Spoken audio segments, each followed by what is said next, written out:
So, for the second time this season, welcome to Italy. This time it is for the Italian Grand Prix here at Monza. What a great circuit to be at. It's looking like once again it's going to be a fantastic race. I'm Jason Sorf and I'll be bringing you the action here today. That is not the correct graphics, so I'm not sure what's happening there. But either way, we push on. That does not matter too much. Let us take a look here at the qualifying results. They come up. There we go. Again, apologies for the graphics. Igor Filipic on pole position. Surprise, surprise, see him up there once again, and we've got some new faces this time around. There's been a bit of a recruitment drive here at the iFL1 league, so you'll see some new faces. Jason Siemens in second position with Ron Korolak in third. Jakub is in fourth, and Thomas Barnes rounds out the top five. Then we have Jeremy Shipley, Aidan Haugland, Troy Banks, Austin Story and Rodrigo Miranda rounding out the top 10. And Jacob Bisa, Alexander Shanna and Daniel Diaz-Escobar, then Frank Bisa and Nolan Hodson for your top 15. And that is the grid, actually. I thought there were a few more cars, but maybe those are the only ones that have qualified. It's not showing me anymore, so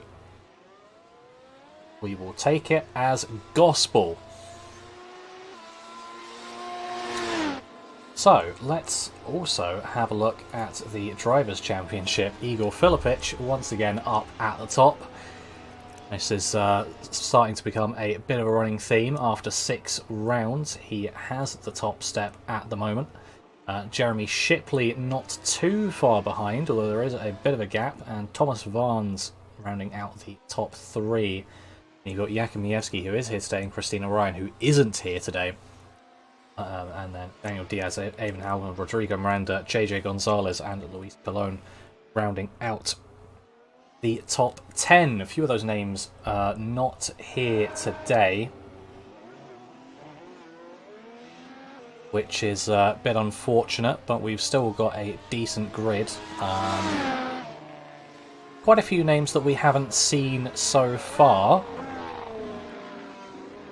And probably a few new teams to think about as well, but let us take a look at the Constructors. So Pleb Racing up at the top, just stretching out their lead, to be perfectly honest. They've had 2 very, very solid drivers, and as you can see, that's put them up at the top. Then Belford Racing is, what is that, 47 points behind them, so not too far if you think about it. Could get up there with a couple DNFs and some good results, but they are looking to close the gap a bit. And we've got DriveX Esports in third with 87 points. And I think there are also a few more new teams. I may be wrong here, but there could well be a few new teams here as well. So, to be honest, that's something I've got to wait and find out myself, as we are just waiting for warm-up to be finished here. Just another 30 seconds until we get to the grid. For those of you watching here tonight, who are you rooting for? Who do you think we're going to see on that top step? I think Monza is a track where pretty much anything can happen. You get those DRS trains, and it basically allows to keep people to stay together much better than they could on some other tracks.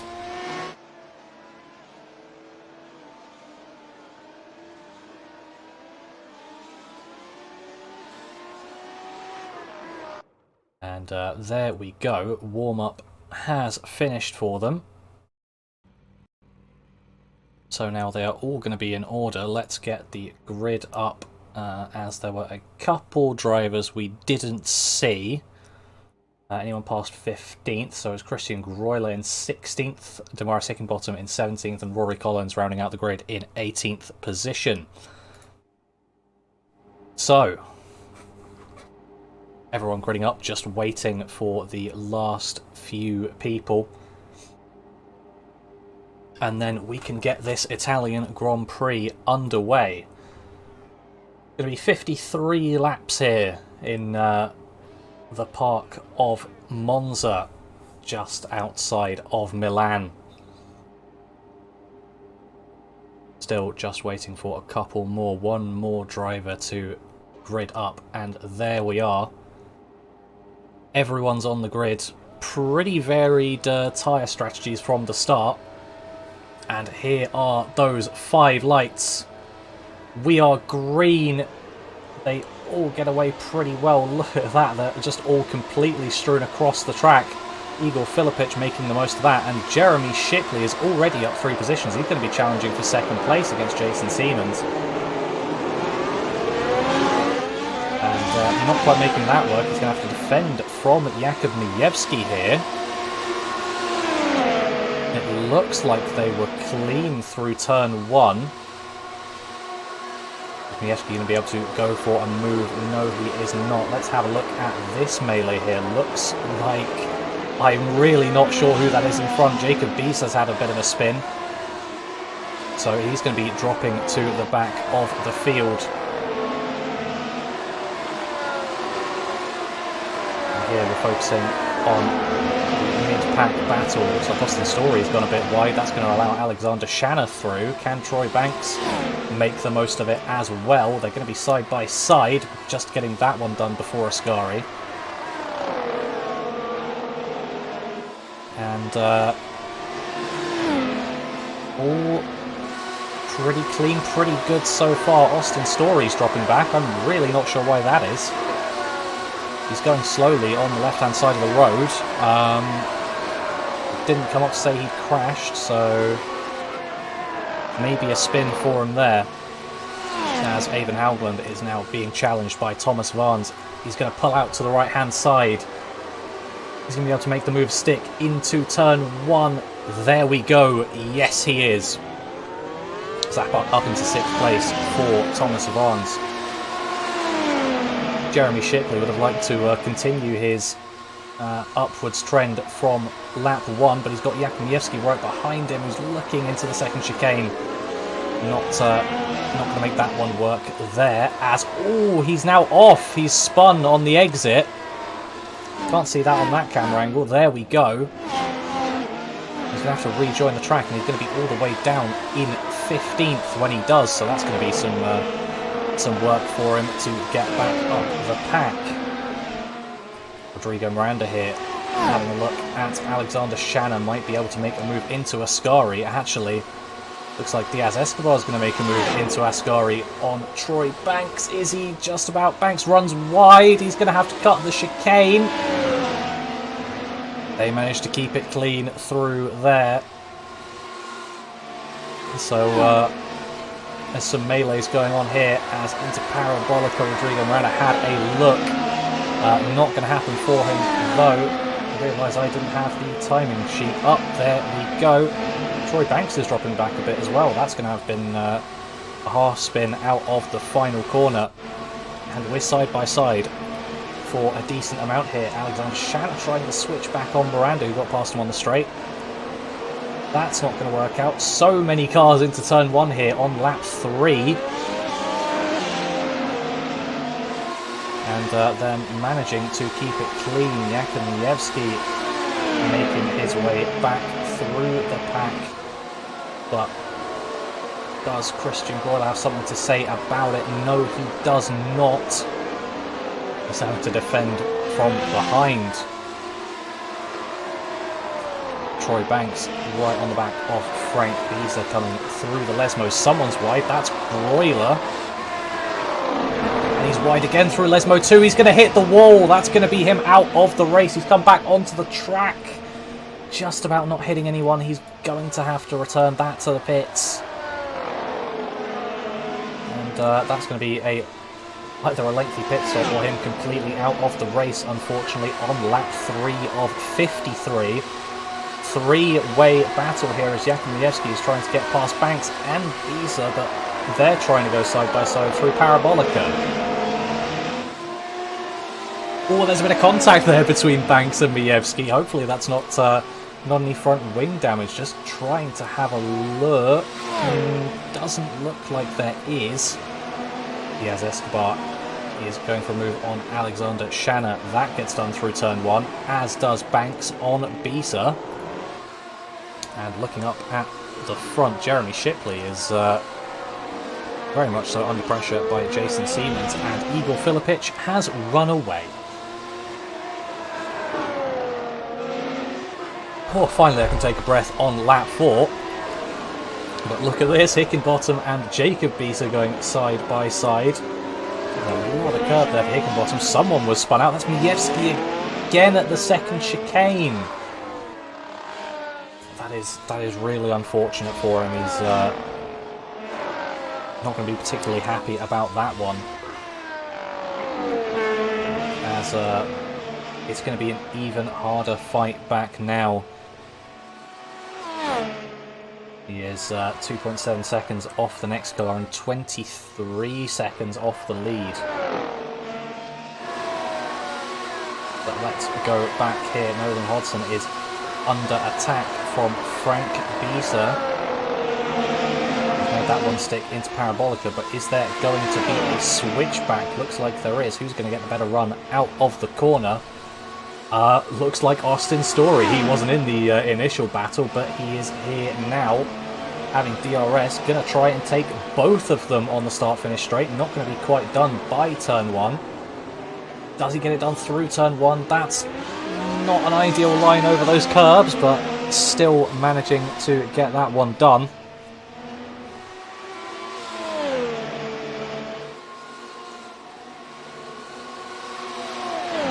Is anything going to be done into Variante Della Roggia? Nope. All staying pretty well there. Somehow Christian Broiler's left the pits already, so I suspect that would have been him using fast repair, but you can't do that after you've towed it back to pit lane. You have to get back to the pits under your own 4 wheels to be able to use that. And here comes Jacob Bisa on Morris Hickenbottom. Here we go into Parabolica. Gets that one done. As the melee of the first few laps is dying down a bit here now. And Jakimiewski has come into the pit lane. Not ideal of a race for him. Here comes Hickenbottom right back at Bisa. But he's going to go really wide into turn 1. He's going to have to hop over those turn 2 curbs. Is that going to give Bisa a run through the Curva Grande? He's going to have to go the long way round if he wants it. But he will have the inside for the next chicane.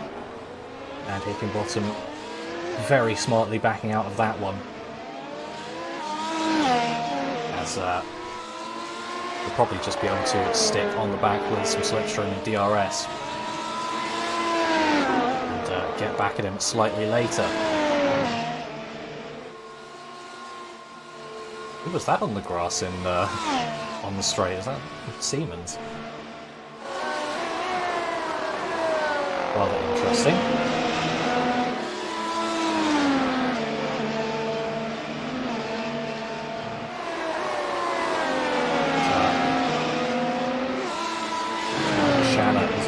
To get his 8th place back off of Daniel Diaz Escobar.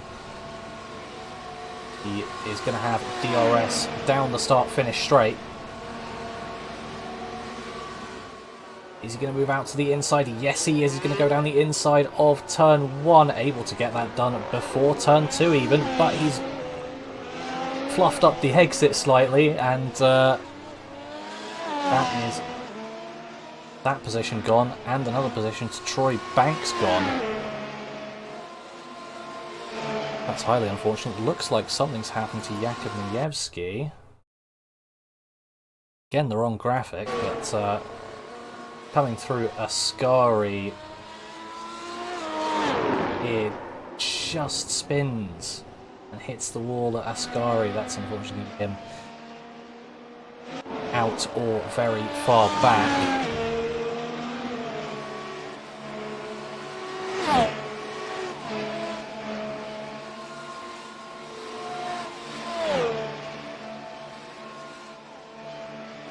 So let's go on board with Aidan Howland for a lap. Actually, never mind. Let's not do that. Something's happened to Jeremy Shipley. What happened here? That's not the correct person. Even going to be the correct thing? No, it isn't.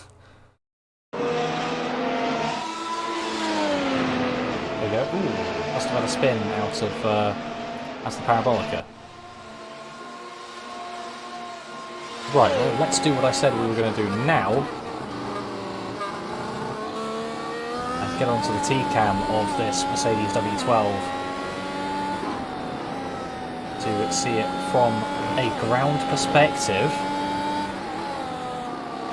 how these cars are able to take them onto circuit.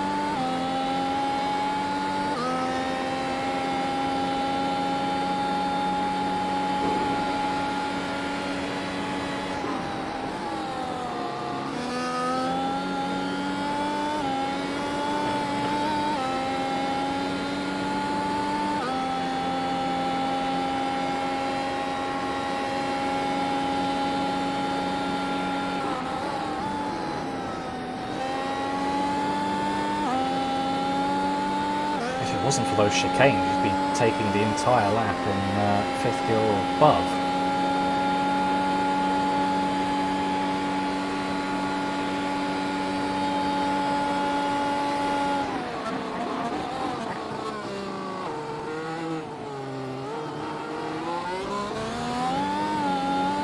And we do more oval broadcasts on this YouTube channel, and this is possibly the F1 circuit that's closest to an oval. I mean, there is one here. It's not used anymore, but almost the closest thing we have. If you can think of anything that's closer, please let me know in the chat. I'm not going to accept Indianapolis as an answer because that's the obvious one.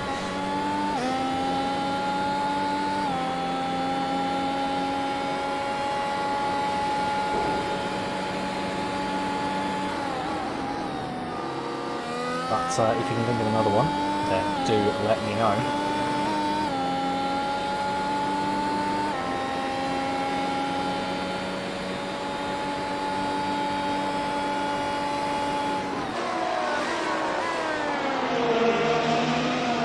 As let's take a look at Austin's story as he's trying to chase down Alexander Shanna. Well, there's a bit of a lull. Let's talk tyres. And actually, let's look at Avon Howland and Ron Korolak going into turn 1. Still keeping it side by side through turns 1 and 2. Telling the F1 drivers in real life that's how you do it. As Korolak now trying to get back through, potentially De La Roja not going to make that work. Austin's story is still behind Alex Shanna. He's managed to put up a good defence against his fellow countrymen. I think through the second chicane as well, it would be... it's always tempting to make a move down the inside of Lesmo 1, but that would be very sketchy. As Howland and Korolak going side by side into the Ascari, they make contact. Both of them cut a bit of the chicane. Jeremy Shipley's going to go directly through the middle of them. Rodrigo Miranda trying to follow his teammate through, and he may be able to do it. But Shipley and Korolak are still side by side going through the final corner. Who is going to have DRS here? I have no idea. One of them's not. Korolak is the one who doesn't have DRS. The rest of them do. They're 3 wide running down to turn 1. I know I said it was like an oval, but don't do this. And they managed to come out of it clean. Jeremy Shipley trying to get on the power slightly too aggressively.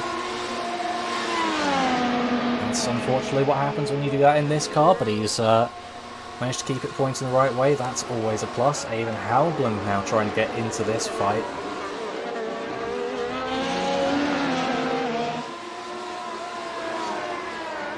As it's insane, Rodrigo Miranda has made up 6 places here so far. He started in 10th, now in 4th. That's very good running for the Brazilian driver. And Jeremy Shipley trying to grab a quick position on Ron Korolak. Would have been shown the outside for Ascari. That doesn't tend to work very well. You can see the line they're taking. He'd be cut off very, very quickly there. But I have a feeling this battle is going to continue.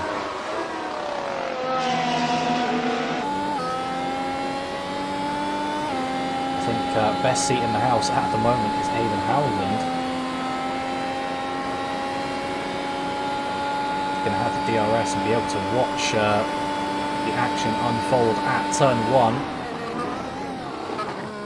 Nothing to speak of yet, but a bit of a lock-up from Korolak. That's going to put him on the back foot, though Shipley did not get a brilliant exit.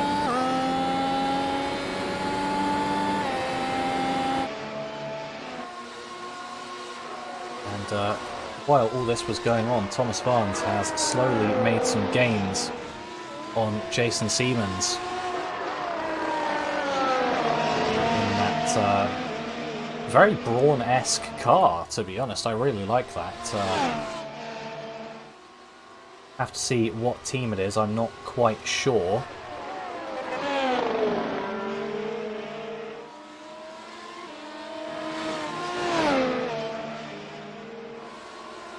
But racing now down towards the Parabolica. Barnes can get a good exit. He's got a great... Oh dear! I've just seen what's happened in the background to Avon Haugland. We didn't quite see what happened there from the shot I was on. I have no idea why that's still that.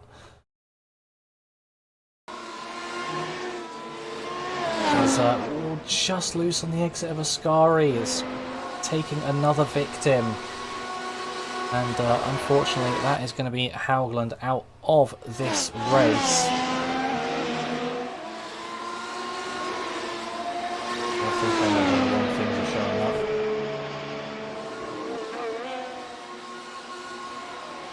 If I do that, then maybe we have the correct graphics now. Bisa and Hodson going side by side through Curva Grande.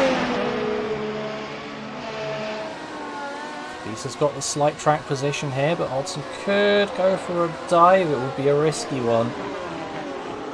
But look at the speed differential through turn, the second part of the chicane. I was going to call it turn 2, that's not quite correct.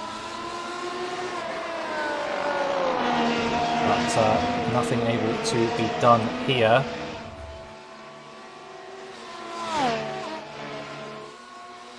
And something's happened to Jeremy Shipley. Same place as Haugland, and that's Korolak off as well.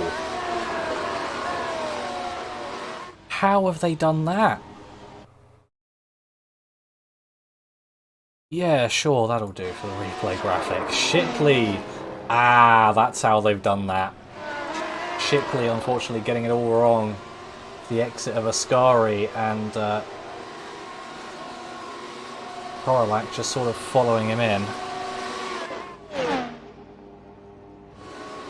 But here we go, Hodson on Bisa. Actually, no, other way around, Bisa on Hodson. And there it's done. Never mind. Oh no, that was Frank Beezer off. Wrong Beezer, same name, same colours.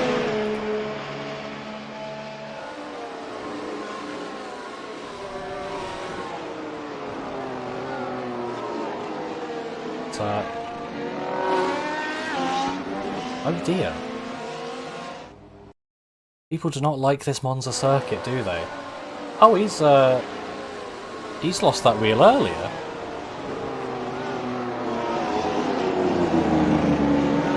He's come to a stop there. But, he's lost that wheel earlier somewhere. Where's that happened then? There we go. He's already showing off track here. It was just trying to get back to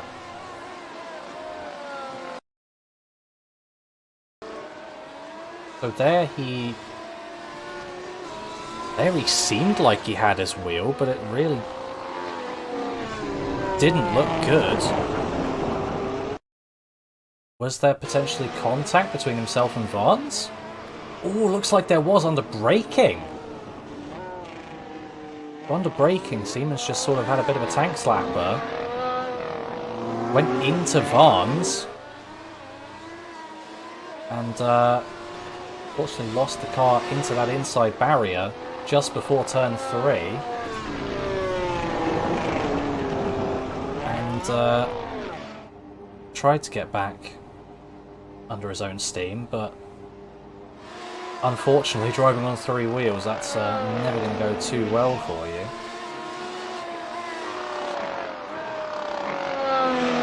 But now there's actually a lull in the action. Let's talk about tyres. Tyre strategy, we all love it.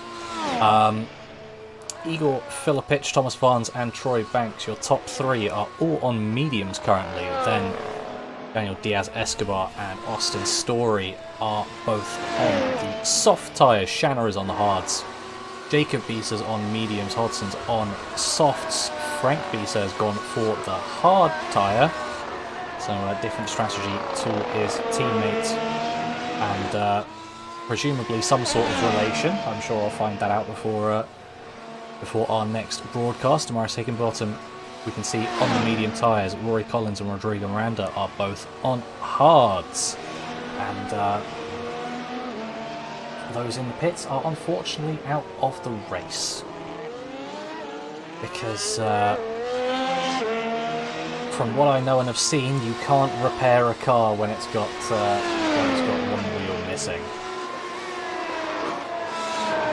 Yes, Escobar is just creeping closer to Troy Banks here.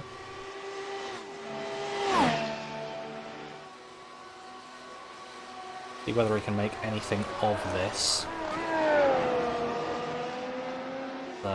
I've not noticed that Igor Filipic's lead now extended to 17 seconds.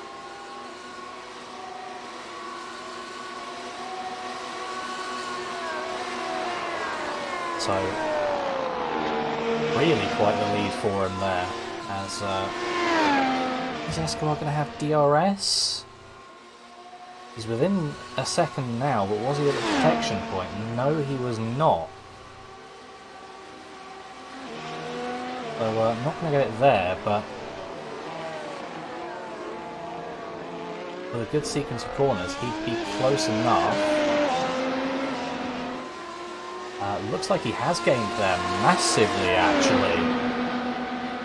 Really massively. He's already alongside and passed through Curva Grande. So something happens to Troy Banks and exit, whether he got on the power too early or what is probably the case. But this being Monza, we have DRS galore, so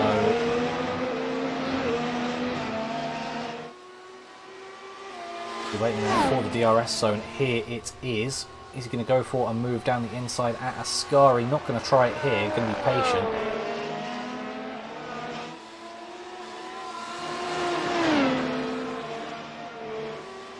And just going to wait. Till Parabolica, where he makes a move down the inside. We'll run out fairly wide, see whether Diaz Escobar can get a better run. Not sure which one of them is going to have DRS here.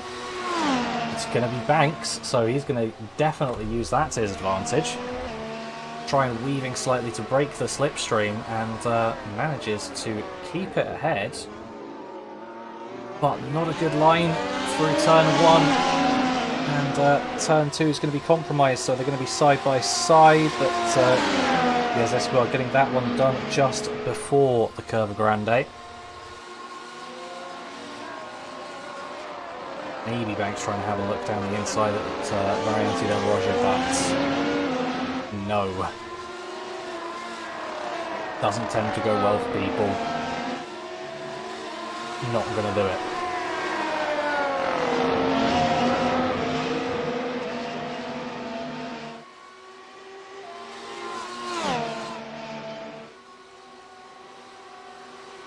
Now that I think about it, I've been calling it the Curva Parabolica. Did it not get renamed? I'm sure it got renamed at some point, but I'll have a look at that. Jacob Bisa is in the pits now. Oh, it looks like he's it's telling me he's crashed as well, so that's unfortunately going to be him done by the looks of things, but we'll look at that after we look at this. Troy Banks with a DRS overtake. Is there going to be a challenge into T1? No, there is not. Are they all going to get out of that cleanly? Yes, they are, and Austin Story has now entered the battle as well. Let's have a look at Frank Bisa making an overtake on Nolan Hodson.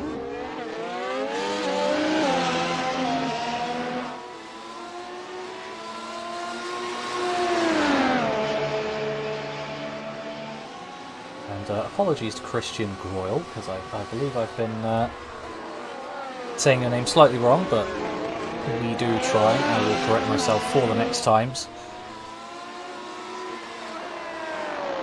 As Jason Siemens now in the pits as well. Diaz Escobar very wide through Ascari. That's going to give some opportunities to the cars behind him. Trying to weave to break that slipstream. That's weaving a little bit excessively there, my friend. One defensive move, that was not for Troy Banks. But now Story and Diaz Escobar gonna try and make some moves. Don't make it 3 wide. Oh, they nearly make it 3 wide. There's contact between Story and Banks. Banks is around. See, hopefully there's not too much damage on that car. This car has a turning circle of a lorry. So, have to get that around very quickly.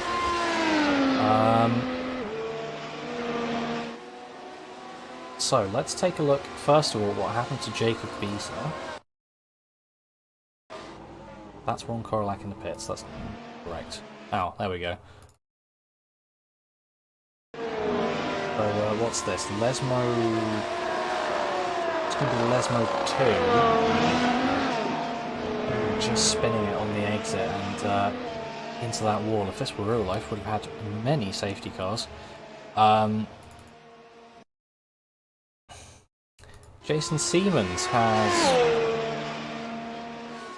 entered the pit lane, and according to my timing sheet, he has retired the car. So, not sure why that is. Maybe fed up of being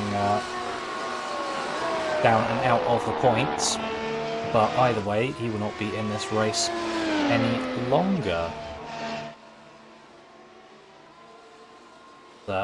Here we go, Troy Banks in for a pit stop, as is Nolan Hodson. So this will actually be the start of the scheduled pit stops. See what Banks goes on to. For some reason you can't see that, but that is the hard tyre. As Hodson goes on to the medium tyre, so interesting choice for him. We'll see if that makes it fully to the end. We're on lap 21 of 53, so solid nearly halfway, I would say.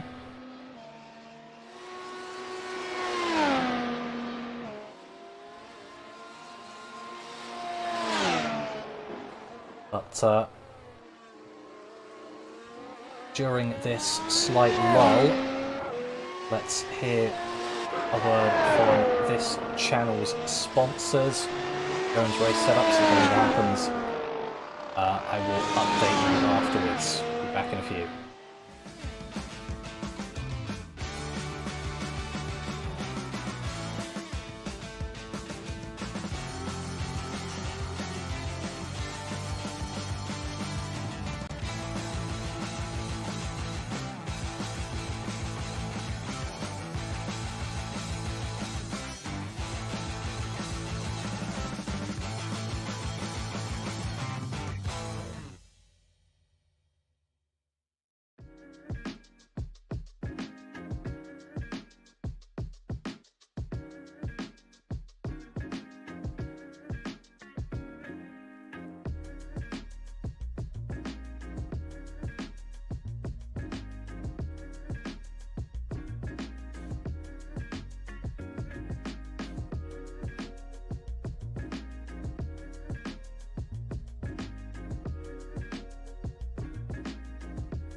Drivers that took time, all of them within 3.5 tenths of each other tonight is going to be a very closely competitive race. As the field works its way out of the 3-4 complex, the only thing that's left to say is wipe the visor, adjust the 5-point safety harness, because race fans, it's showtime!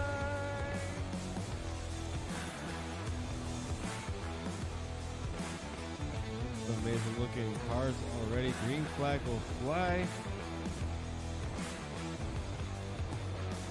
Oh, the rocket!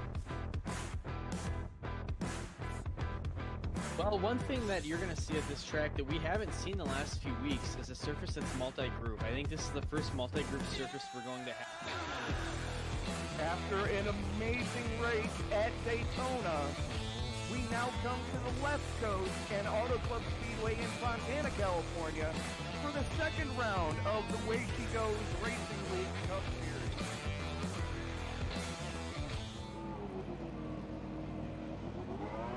So welcome back. We are still in the pit stop phase of the race. Thomas Vance has changed onto the hard tyres, as has Igor Filipic.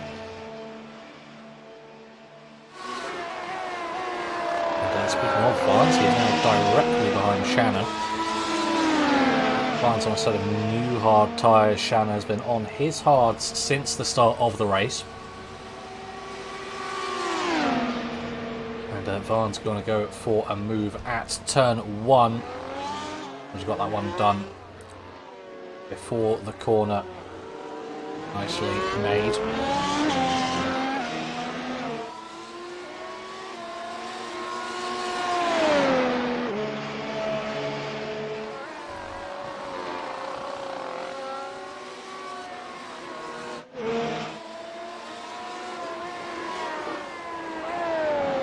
Here,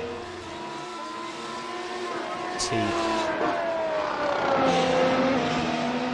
Austin Story and Daniel Diaz-Escobar in two very similar liveries, well, similarly coloured at least.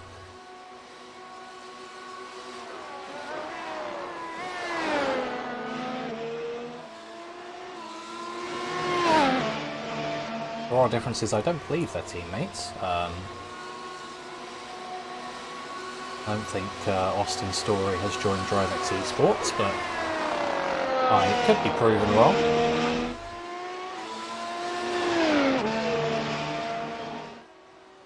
Diaz Escobar pulling into the pits, leaving Story to his own devices. Promoting him up into second place, though he will have to come in pretty sharpish as he's been on those softs since the start of the race. Thomas Vaughan's absolutely flying here as he tries to catch up with Igor Filipic. They have both pitted onto the hards. So we'll have to see what type of lap time Filipic can do. This is going to be his first lap completely under anger. So we'll see what the driver from Croatia can muster. But in the meantime, Maurice Hickenbottom is trying to gain a position on Rodrigo Miranda. And Miranda's pitted... no, he hasn't. No, sorry, I'm wrong. Miranda pitted quite a bit earlier, but looks like Miranda was the one doing the passing, actually. As Filipic's lap time leaving a bit to be desired. Not his quickest time of the race as Austin Story pulls into the pits. But to be fair to Filipic, he's got such a gap, 22 seconds, that even at this point in time, if he was nearly a second off a lap, it wouldn't really matter too much, and he's nowhere near a second off a lap. So let's have a look at how Miranda got past Hickenbottom. There we go. DRS just before turn 1.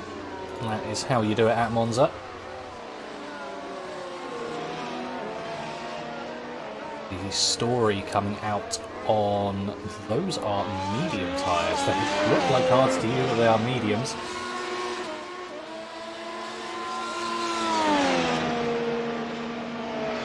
I long for the day when I can bring up tyre graphic, but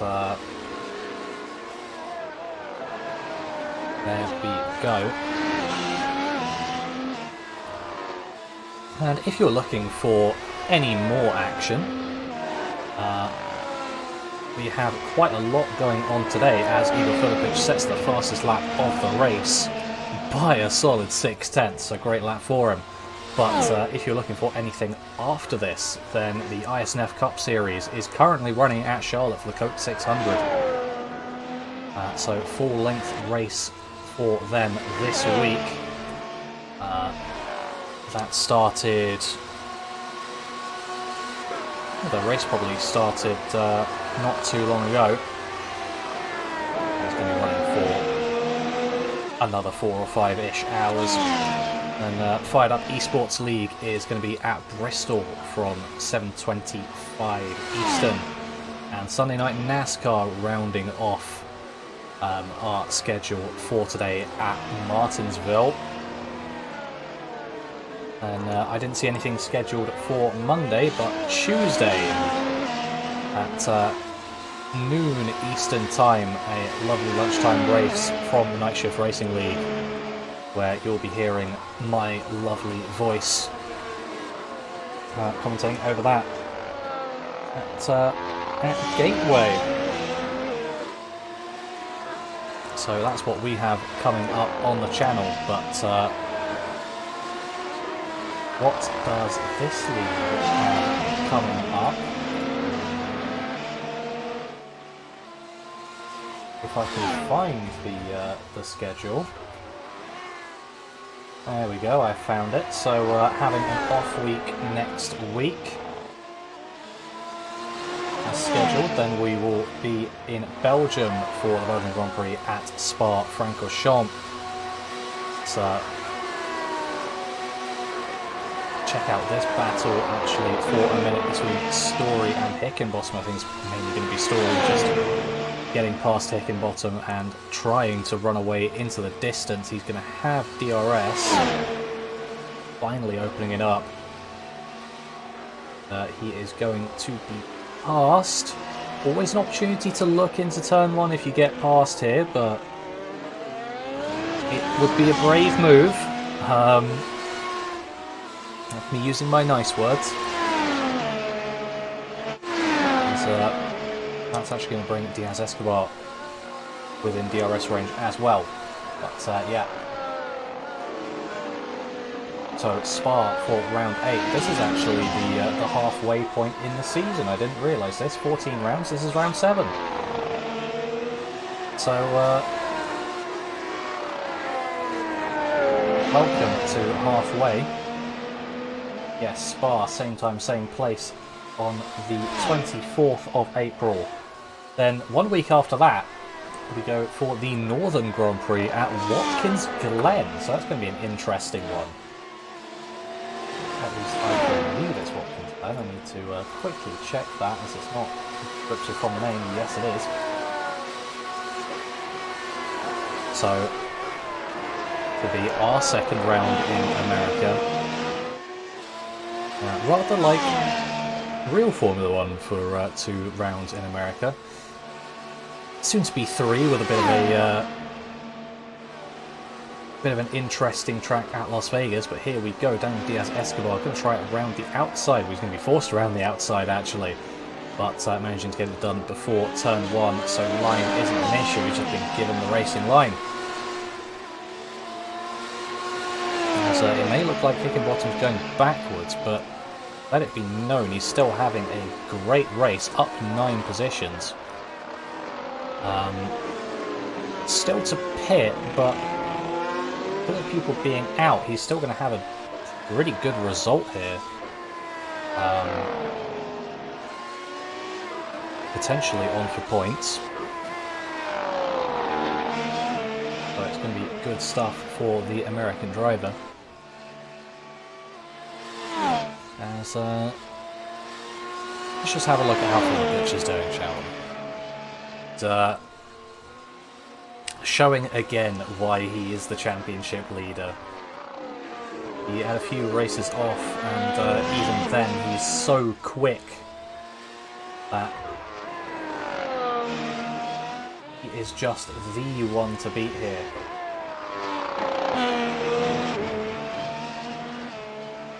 And frankly is absolutely showing it. Hickenbottom does pull into the pits for the scheduled tyre change.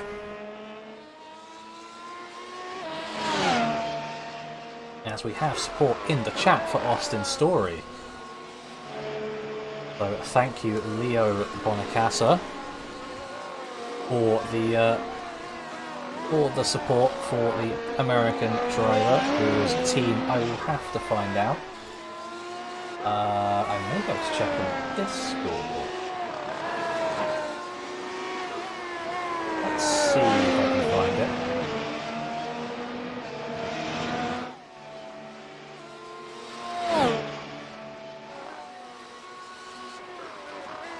So unfortunately not in any of the chat. I should be able to see this at some stage. There he is. He is racing for a team called Moneyhouse Graphics Racing.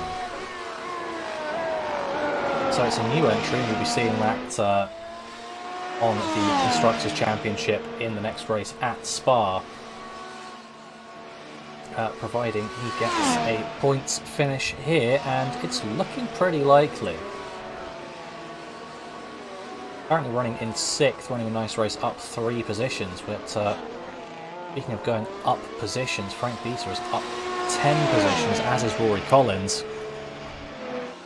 Alexander Shanna is up 9. But they all started on the hards and are yet to pit. Still a good run for all of them. But those drivers who have pitted and are up the most being Daniel Diaz Escobar and Nolan Hodson, both on the medium tyres. Changed onto them lap 24 and 20 respectively. So not sure whether they'll be able to make it to the end, or whether they're going to have to do a second stop for a set of softs to go around till the end.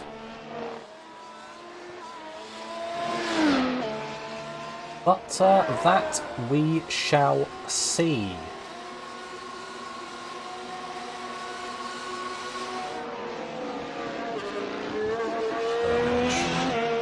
through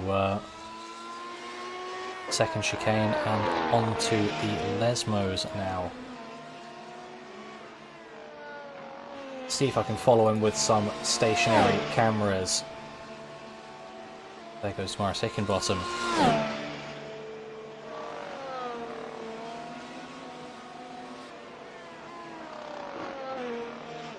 Doing my best impression of the Formula One director, trying to follow Igor Filipic through, and you can see him there just in the back of shot. He's got some cars to go through as lap traffic here in a bit.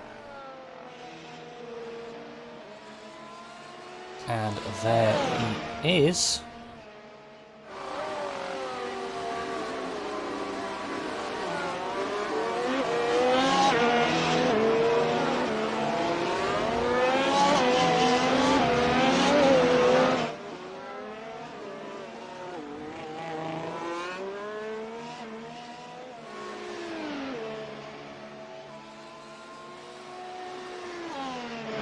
Go back onto the normal cameras because I'm sure you've had enough of that. Closest cars on track at the moment, Rodrigo Miranda and Frank Biza. So not sure whether Miranda is catching as Biza goes into the pits, so that's just nullified that completely.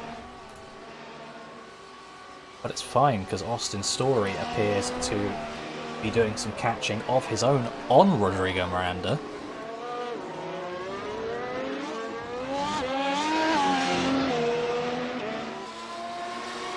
So that is the wrong way. There we go, that's the one we want. Actually, yeah, you can see that Story catching by a solid amount per lap.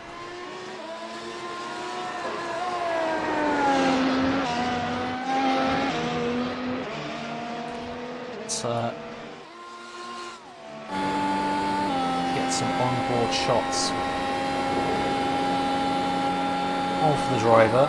Have a look from the T-Cam of this Money House Graphics racing car.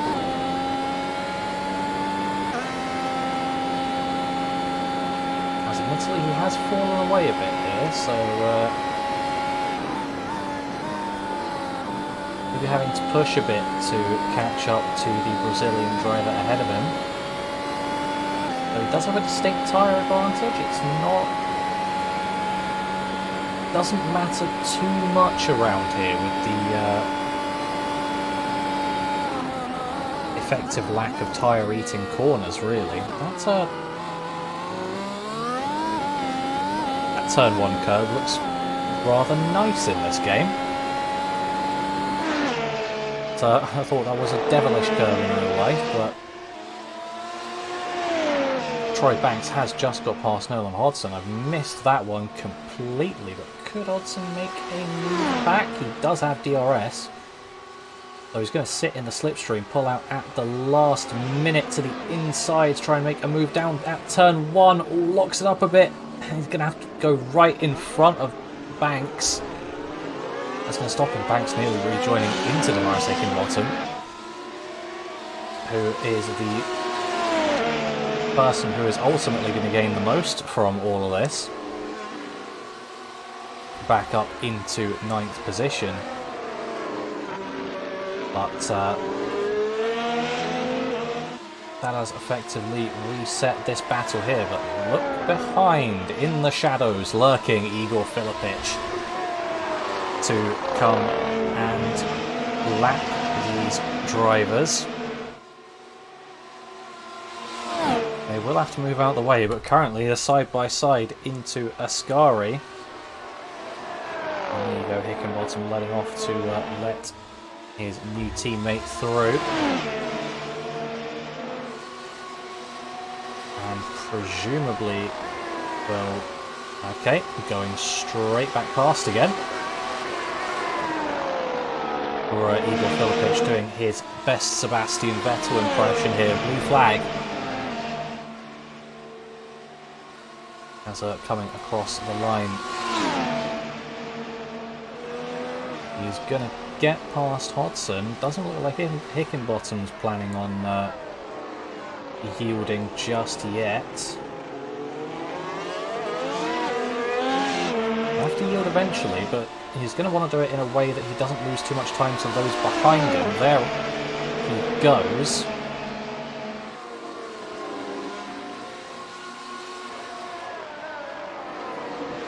And in the end works out pretty well for him. As nothing lost there.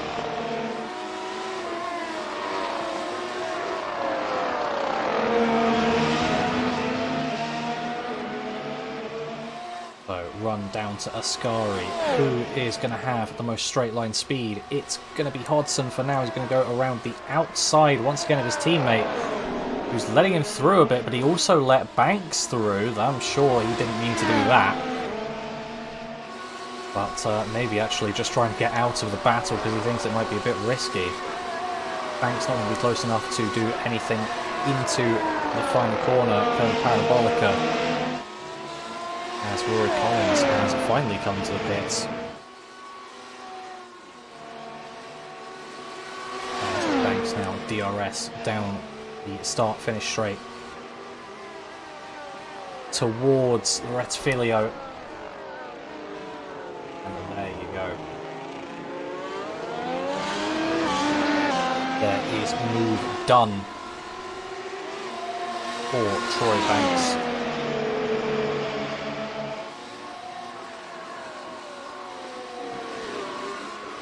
Again, he's going to want to get away as much as possible because that gap in front is not going to get any smaller with all of this battling, but it's great to see battling for the last position in the points.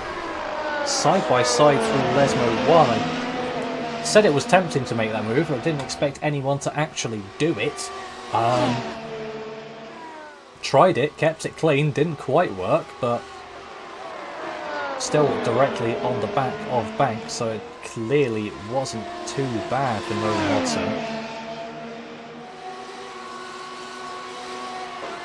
As now Hickenbottom behind him and going past him into Parabolica.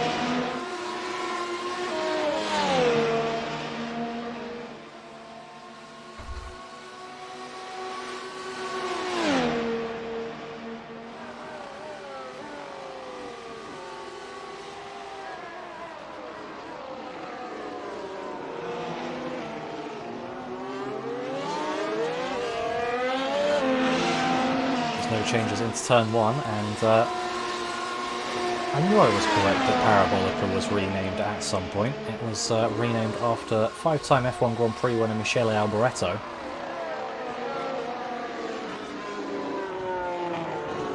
In last year's Italian Grand Prix. I believe it was last year. Yes, it was, yeah.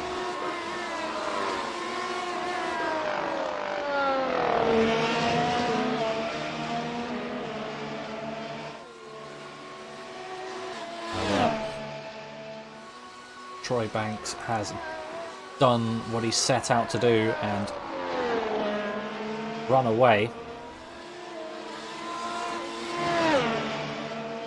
As that has left 2 turning point cars. They are the 2 turning point GP cars to have a battle of their own. You'll probably see that getting further up the grid is unlikely, as there is a massive gap in front of Troy Banks, so decided why not have a bit of a fun battle between ourselves, so long as they don't crash, everything is okay. I understand the power of commentator's curse, but I'm feeling good about this one. I think they've shown so far that they're very capable of battling close to each other. Yes, that was a lot of curve.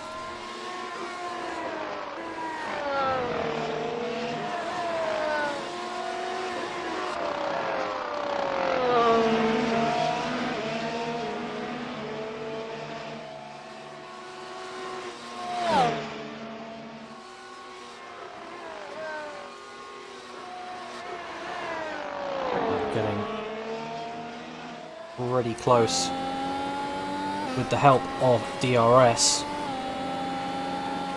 Here we go, getting even closer through the exit of Ascari. We've seen so many moves happen here. This isn't a DRS straight. No assistance, it's just people getting the exit of Ascari all wrong. This is the DRS straight. As Hickenbottom going to look to the inside of turn 1 to make a move here. Plenty of space left. As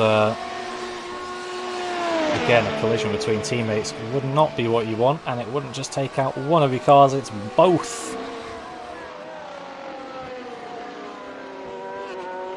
But thank you to these two for giving us some entertainment with battling. Ooh, what's happened there? Hodson fell out of DRS range, but then Hickenbottom looked like he went really wide off of Lesmo 2. Go a bit too much speed into the corner. Yep. That is where we saw, I believe it was Christian Groyle.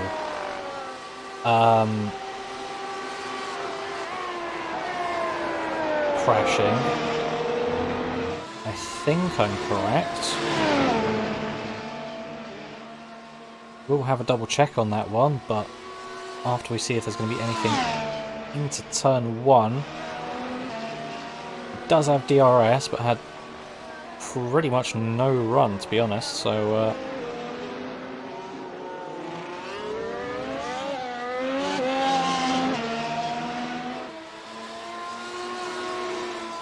let's see.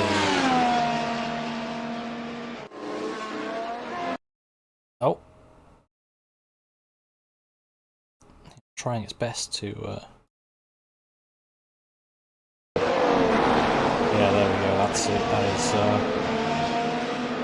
that was how that happened.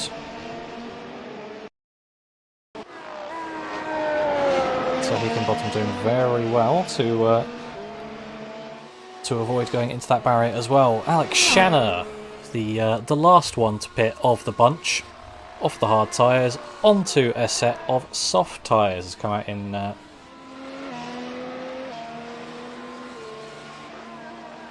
I was going to say a pretty massive gap. I think you'd frankly call that a gulf.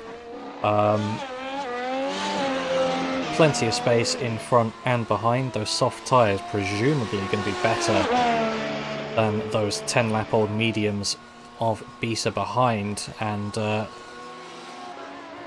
18-lap-old mediums of Diaz Escobar in front. So if Shanna can get a move on, he might actually be able to catch Diaz Escobar. Let's go back on board with Austin Story, or rather focus on him, as he was within DRS range of Miranda temporarily. It looks like they've been keeping this gap fairly consistent.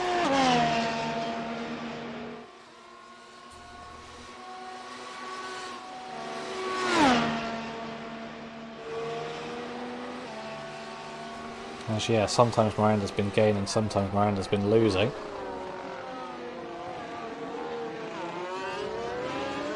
But overall they've kept it pretty consistent.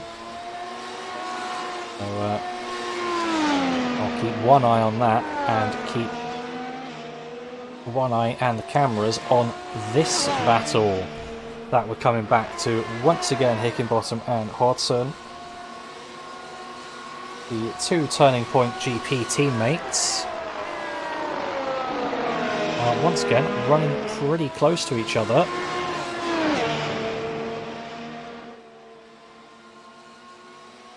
I have to say, seeing a few missing curbs from this Monza track that we would see in real life, such as the monster curb on the exit of Parabolica, that sausage curb, to make sure you don't go too wide.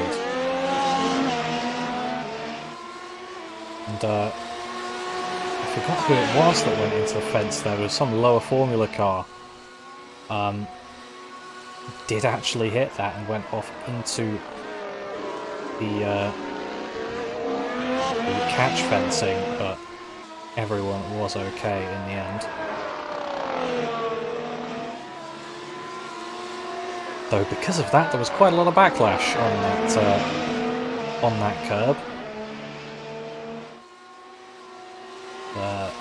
Well, it's Peroni, I believe. I think.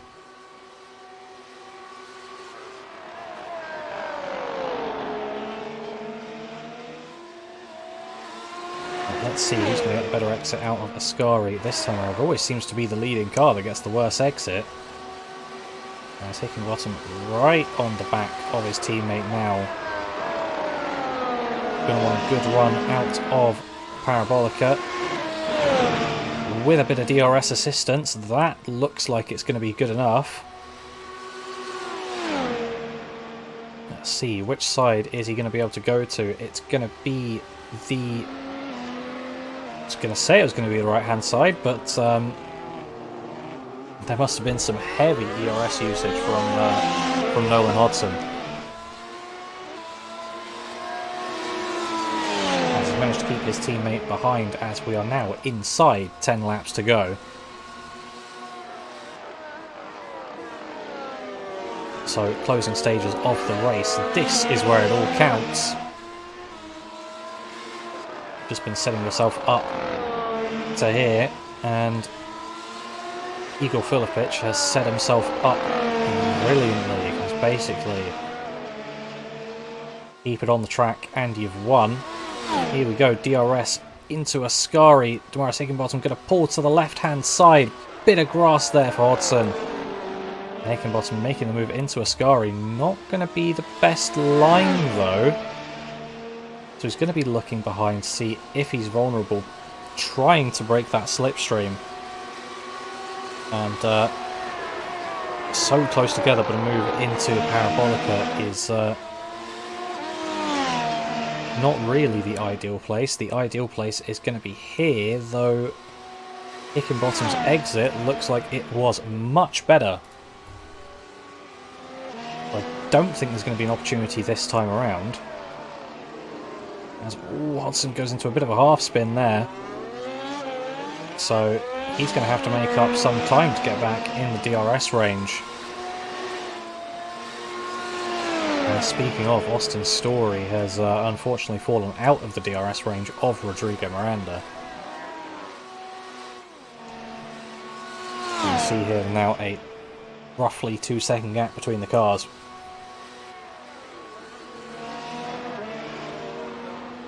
Still sort of switching of who's quicker on which lap, but it's been going Miranda's way more often than not.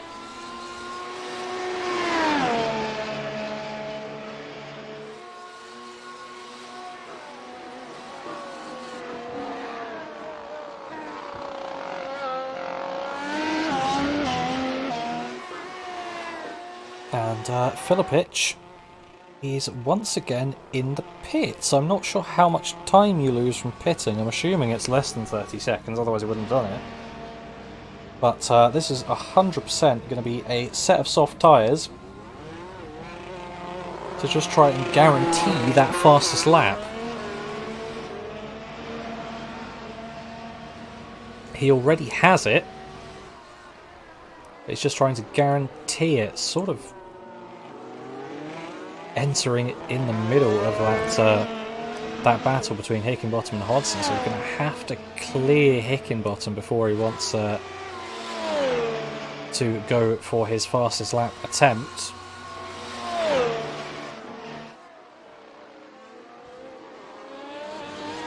Well, I'm going to stick on with this, as this is going to be something special.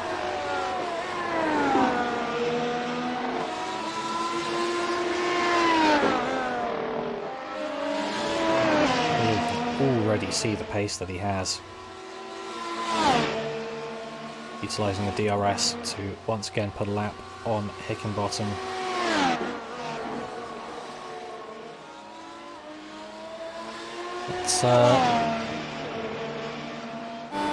Let's go for this camera angle. I quite like this. Just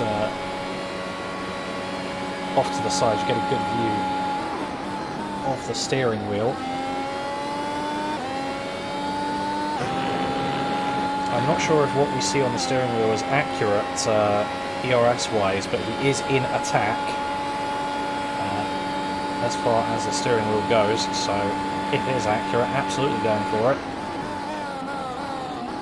Braking, was that after the 100 board? That is insanely late.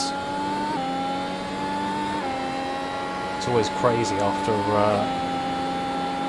seeing where cars such as GT3s or LMP2s brake. It's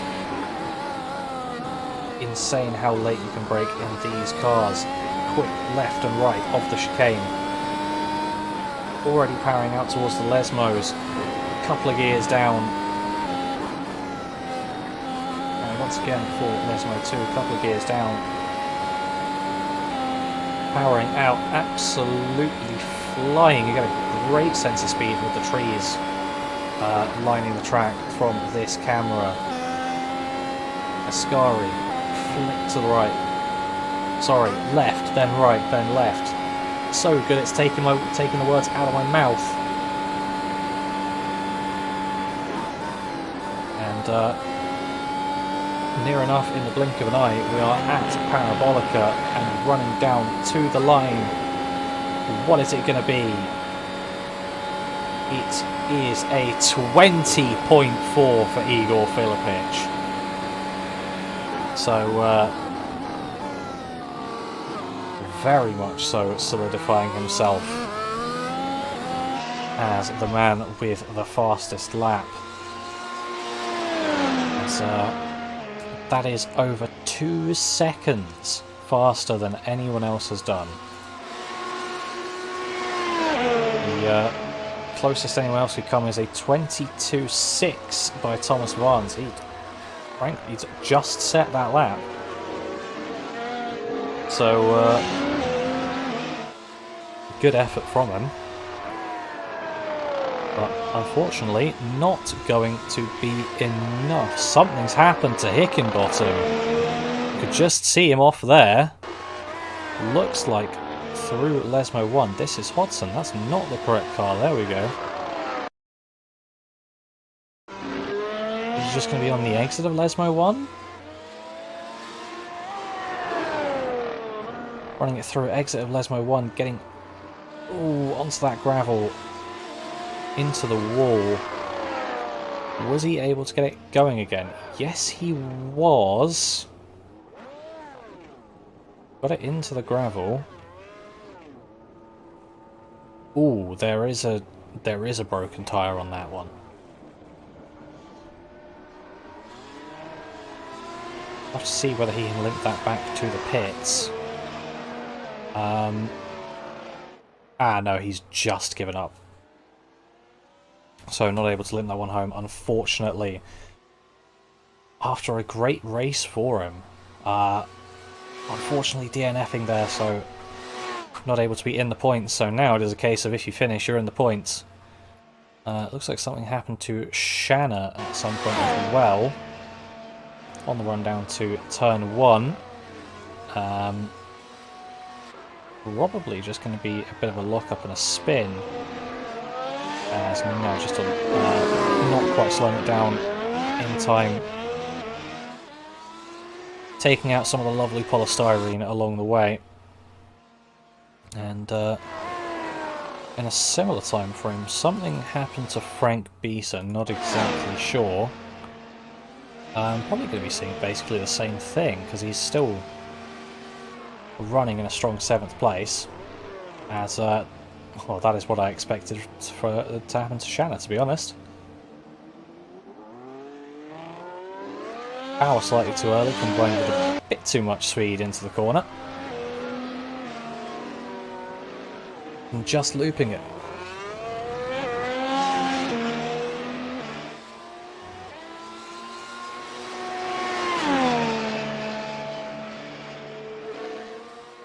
But we are now on lap 50.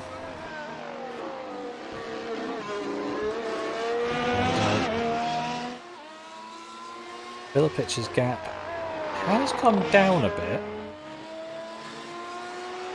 But I would assume that that is because he was saving ERS to go for another fastest lap attempt.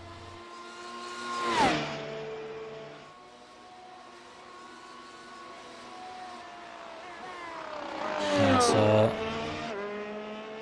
but here, can we see what he's in? He does appear to be in attack. And this is the view you get. My driver height may be slightly low, but still representative of the view you get. Very, very smooth on the wheel there for Igor Filipic. Going across the line at 22.5, so it's not going to be anywhere near. Yeah, no, he's not. Doesn't look like he's currently on attempts of quick laps. Just trying to get it round for the finish and keep up enough of a gap to Thomas Vance.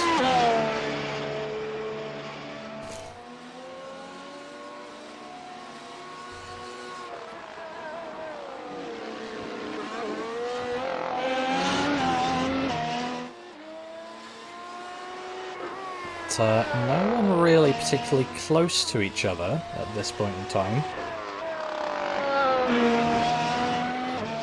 So, as we come towards the closing stages of this race, let's once again remind you of what we have currently going on. And coming up, the ISNF Cup Series is at Charlotte for the Coke 600. I'm going to be hopping over to there once I am done with this to join Tony Trapasso in the booth. You may have been wondering where he is. That's where he is. He's been starting off that race solo, and I'm going to join him for probably quite the cracker of a race. Then Fired Up Esports League is going to be at Bristol starting at 7:25 Eastern, and to round off the night, Sunday Night NASCAR, they're going to be at Martinsville at 8:25. Then on Tuesday, with the Night Shift Racing League, that is going to be myself commentating over that one. A race at Gateway. I would recommend, if you're free at that point, to come and have a look. They are a very, very clean racing league. Great bunch of people. And also a pretty good time for me sitting in the UK, as that's it's around about 5 o'clock for me. So would recommend tuning in for that one. And again, if you're still looking for things to watch today, we have you completely covered for the rest of the afternoon and evening.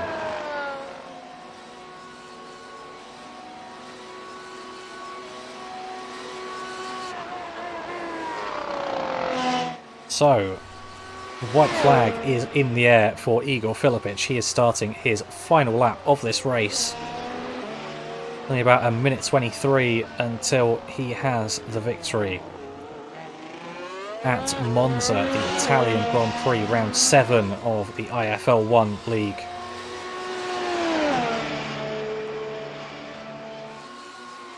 If you've enjoyed this broadcast, please make sure to like. If you've enjoyed it so much, then feel free to hit that subscribe button so you don't miss any of our other streams. Sorry, and feel free to share us around. We've got a Facebook page, Sim Racing Media, the parent company of the Esports Broadcasting Network.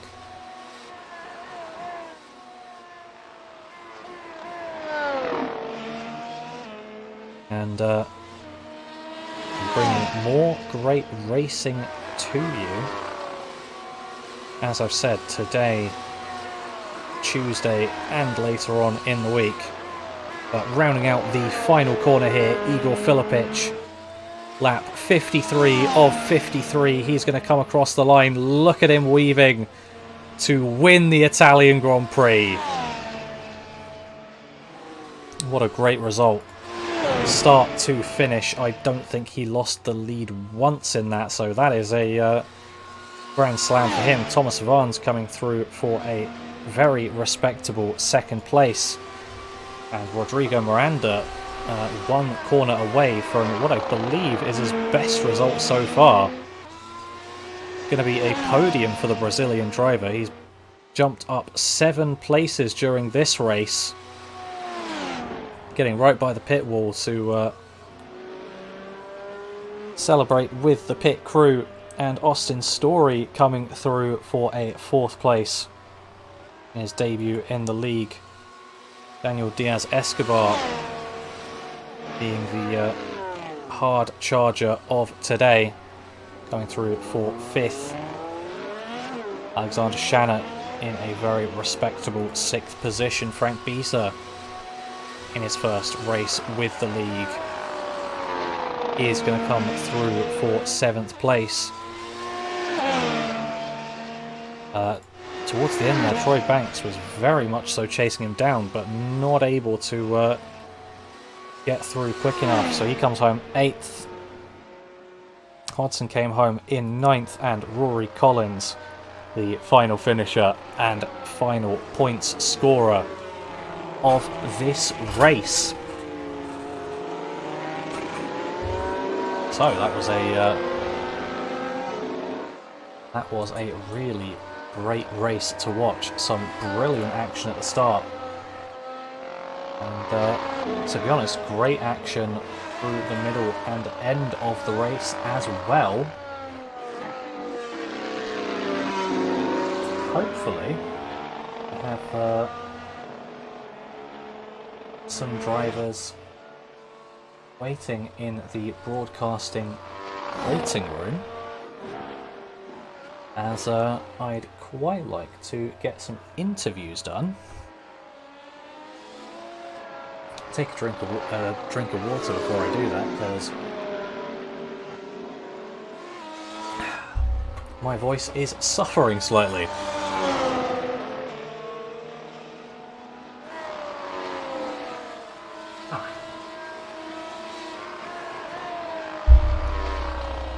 But what a race, and also what a result for Igor Filipic. Hello. Yeah, I can hear you. I'll have to turn you up a bit, but I can hear you. There we go. Turn that down a little bit. So, I'm pretty sure you didn't lose the lead at all that race. Yeah, exactly. I went for the Leclerc strategy and just covered up everybody and went for that Grand Chelem with the fastest lap at the end. Yeah, I mean, What was your faster lap before? Because I don't actually think you needed to go for that, but still, it was great to watch. We were on board for that lap, and it was a very sweet one. It was 22.1. Could have gone faster, but I think Story did a faster lap time in the race, so needed to do the soft in the end. Yeah, I just saw that one, but was there any point at which you felt threatened at all during that race? It looked very, very comfortable for you from start to finish. Oh no, not at all. Like when I realized that I had the pace over everybody, I just set the lap time I needed to hit, like through the delta that I had, and just keep matching those times. Yeah, I mean, great race overall, but we'll let you go celebrate. Before we do, is there anyone you'd like to thank? Well, need to thank the engineer again, keeping me awake at the wheel. Teammate also. We had a little bit of a chat before, the day before, with practicing what to do, what not to do. I think that went well. So thanks to Jakob and Elisa. Yeah, definitely shows that it went well. So congratulations, and I'll let you go and celebrate your victory. Thank you very much. So that was first place Igor Filipic. Let us bring in Thomas Vaughan's second place finisher. How did that go for you? Could have been better. Could have been very, very much worse though. Had a little bit of a run-in with Jason. Actually trying to review the incident right now to see exactly what happened. Going into turn one, pulled alongside, and the next thing you know, we're both out of shape. Yeah, see if I can find that one. I think there was I think I remember seeing it. I think there was a slight bit of netcode, along with maybe a bit squirrely under brakes for him. Yeah, But, and that's what I'm seeing too. yeah. Cool. Well, I'm glad I got that one right. But yeah. Apart from that, were there any other highlight moments from that race? Do you think, for on your end? I got a terrible start, which didn't help me at all. Dropping back a few positions and trying to work my way back up.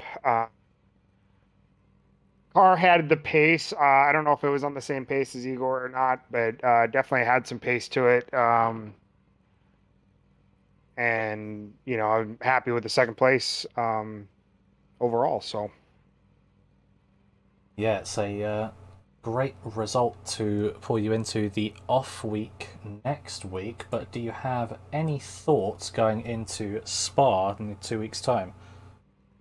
I'm not looking forward to Spa. I'm not a huge fan of the track of driving it. It's one of my weaker tracks, but we'll see what happens.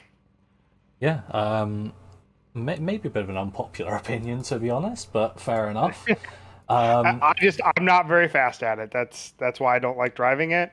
Yeah, it's a fair great enough. track. I can't extract all the time I want out of it. I am exactly the same with Silverstone, so completely fair enough. But before I let you go, is there anyone you'd like to thank? No.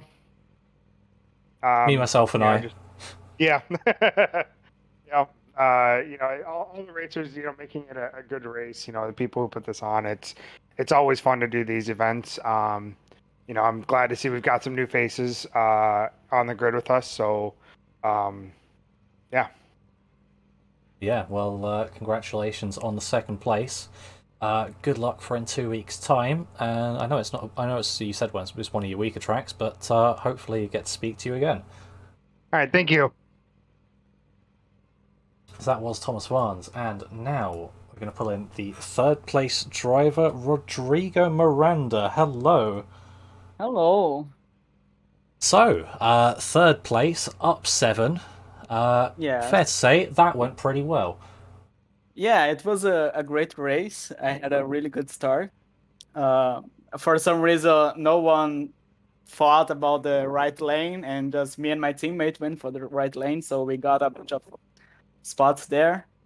And then he helped me later on the race to get some overtakes, giving my draft on the start-finish line. I had a spun. I spun during the race at some point, but I managed to keep my tire temperatures, to keep the race going with my pace. I managed to finish P3. Yeah, am I right in saying that this is the best result of the season so far? Yeah, this is my best result on the season. I was struggling a lot with the other tracks, not my favorite tracks to drive, the previous ones, and I lost the 2 first ones, so it's a good race to keep pushing for the next ones. Yeah, so great result in this one. What are your thoughts for in 2 weeks' time when we go to Spa-Francorchamps? Well, I love Spa. I love driving that track. I don't know if I am fast enough, but I'm definitely it's going to be a track that I'm gonna put a lot of effort on it to get a good result again. So let's see. It's a fun track. Yeah, and you've definitely got time to practice over the off week as well. So good luck with that one. But before I let you go and celebrate the podium, is there anyone you'd like to thank? Yeah, I would like to thank my sponsors, Fast M and Patrocinio, for keeping me motivated for the races and giving me the support that I need to keep on the league. Yeah, congratulations, and hopefully we'll be speaking to you again in 2 weeks' time. Yeah, thank you. See you guys later. Yep, see you then. So, that just about wraps us up here. Let's take a look at the final results. That is the correct one. I finally had the correct one selected. And the graphics effects. Look at that. Igor Filipic, as we've seen, winning the race with a considerable margin. Thomas Barnes in second, Rodrigo Miranda in third, Austin Story in fourth on his debut in the league. Daniel Diaz-Escobar with a solid result in fifth, followed by Alex Shanna in sixth. Some more debutants here: Frank Bisa, Troy Banks and Nolan Hodgson, 7, 8 and 9. Rory Collins is in 10th.